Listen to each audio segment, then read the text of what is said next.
Yesu ashimwe bene data muraho neza ngiye kubahereza ikaze mu mwanya w'ijambo ry'Imana.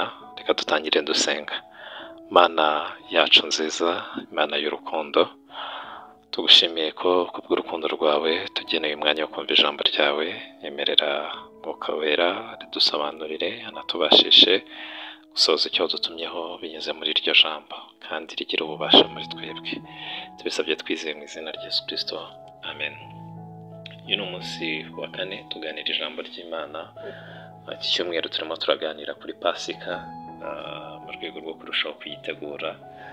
Uyu munsi rero turasoma mu gitabo cyo Kuva ibice 12 umurongo wa 5. Ni inkuru tugiye gusoma ni izabaye nyuma ya Pasika. Umva habaye Pasika, nyuma yaho ibyabaye rero nibyo tugiye gusoma. Kuva 14 umurongo wa 5 yanditse ngo umwami wa Egiputa amubwira yuko ubwo bwoko bwacitse. Umutima wa Farawo n'iy'abagaragu be irabahindukirana, barabazanya bati, twakoze ibiki kurekura Abisiraheli bakava mu buretwa twabakoreshaga? Imana yacu tugirire neza.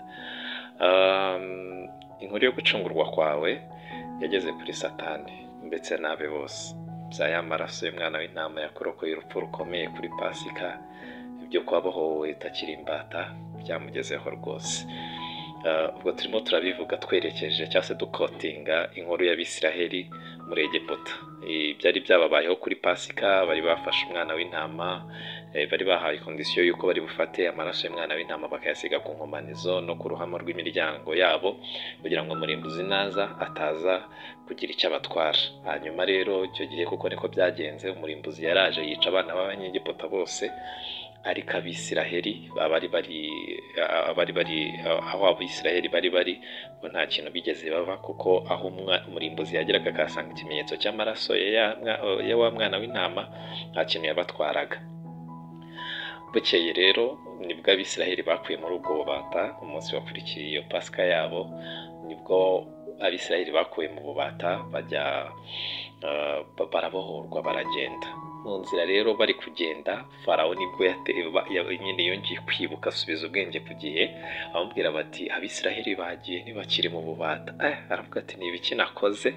Uko rero yibajije ibyabaye, akumva ntanyuzwe n'ukuntu Abisiraheli batakiri mu bubata. Na Satani ahora yibaza uburyo udakiri uwe. Imana tugirire neza. Inkuru y'uko wakijijwe Satani yamugezeho. Yarabimenye yuko wakira Yesu Kristo nk'umwami n'umukiza, kwizera amaraso ye yakuviriwe. Satani yarabimenye ko ukuntu wizeye ayo maraso byakubohoye, bikakweza, bikagukura mu bubata bwo gukora ibyaha. Izo nkuru rwose zamugezeho, aranabizi rwose kutagikora ibyaha nk'ibyo wakoraga mbere. Ariko iyo nkuru ntabwo imunejeje. Imana tugirire neza. Iteka Satani ahorana imipangu y'uburyo yakugarura, akakugarura mu bubata bwe. Ahora abona hari imibyizi utakoze. Wewe wari umusinzi, wewe wanywaga inzoga, Satani ahora abona hari amacupa menshi wagakwiriye kugaruka ukanywa. Yabona hari amacupa wagiye utanyweye, wowe wari umusambanyi. Satani abona hari abasambane benshi wagiye udasambanye nabo. Ahora abona hari imibyizi myinshi utigeze ukora.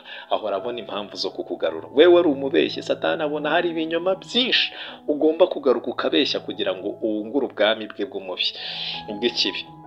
Satani ahora, wowe wari umunyamahane, we wagiraga inzangano. Aho hari ibikorwa byinshi abona yagukoresha bibi by'ubugome, by'inzangano, nyine bikwiriye inzangano, bikwiriye by'amahane ye. Abona hari ibintu byinshi cyane wamugarukira ugakora. Inkuru yo gucungurwa kwawe ntago ayinezerewe. Iteka ahora kugenda runono. Imana tugirire neza. Mbese ni nka kuriya Farawo nawe yahise apanga iby'amagare, akavuga ati mubakurikire mubagarure. Satani rero nawe ahora inyuma ashaka kukugarura. Indirimbo ya 41 mu ndirimbo zo gushimisha Imana iravuga ngo uwayiririmbye yaravuze ngo njya numva amajwi y'umwanzi nganyinginga ngiteka ngo nkugarukeho. Ariko ageze hepfo aravuga ngo mukize ijwi ryawe numvishije, ngo rindutirayo yose, ngo rizajye rihora rinyongorera mu mutima, ngo iteka ngo sinkuveho. Imana tugirire neza.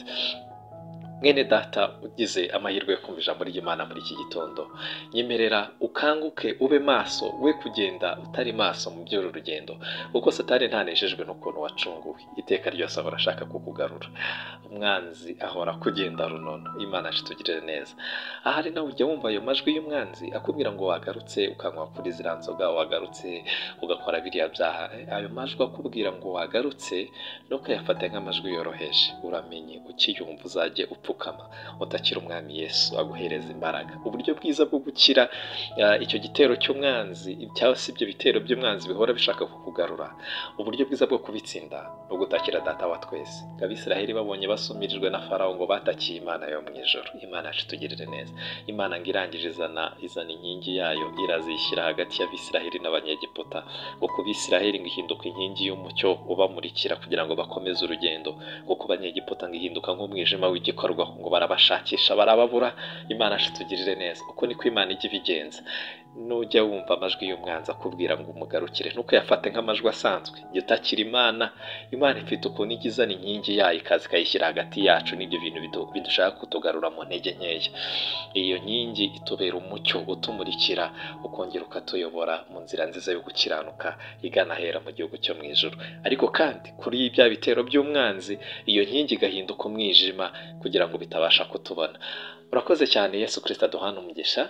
Tujya wumva amajwi y'umwanzi akubwira ngo ugaruke, ujye utakira Data wa twese azajya gutabara muri ubwo buryo tuvuze. Yesu aduhana